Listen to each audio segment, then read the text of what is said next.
আল্লাহ আকবার, আল্লাহ আকবার। কোনে যে পড়বে না আল্লাহ জানে। আল্লাহ তুমি সবাইকে হেফাজত করো আল্লাহ। এদিকে তো আসতেছে, দোয়া মারা গেছে আজকে। হে কবি, নীরব কেন আজ? ফাগুন যে এসেছে ধরায়। নীরবে অভিমান নিবৃত্তে পড়েছ তিলে তিলে নিজেকে বন্ধু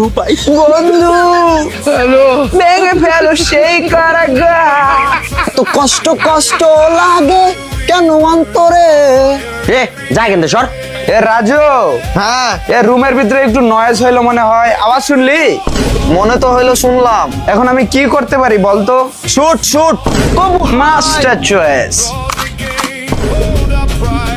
বুঝলাম না মামা, তোরা খেললি অস্ট্রিয়ার সাথে, জিতলি অস্ট্রিয়ার সাথে, আমাদের সাথে তো কোনো সম্পর্ক নাই। আমাদের সাথে এসে এরকম করতেছিস কেন? পাগল হয়ে গেছিস নাকি? সেদিন আমার স্টেশনে তুমি কি বলছো মনে নাই? আমি আবার কোন দিন কি বললাম? মনে করে দেখ, টাইম দিলাম মনে করার। মামা তুই সাপোর্ট করস ব্রাজিল, কিন্তু জার্সি পরে আসস পর্তুগালের, এটা কি লিগে? আমার ইচ্ছা, পর্তুগালকে আমার ভালো লাগে, এই জন্য আমি পর্তুগালকেও সাপোর্ট করি। তাহলে তো মামা তুই 12 ঘাটের জল খাস। ব্রাজিলে সাপোর্ট করস, আবার পর্তুগালে সাপোর্ট করস, আর কোনটা কোনটা সাপোর্ট করস? আর্জেন্টিনা বাদে পৃথিবীতে যত দল আছে আমি সবগুলোর সাপোর্ট দেবো। আর্জেন্টিনার বিপক্ষে যদি মঙ্গল গ্রহ খেলে আমি মঙ্গল গ্রহকেই সাপোর্ট দেবো। মনে পড়ছে মামা?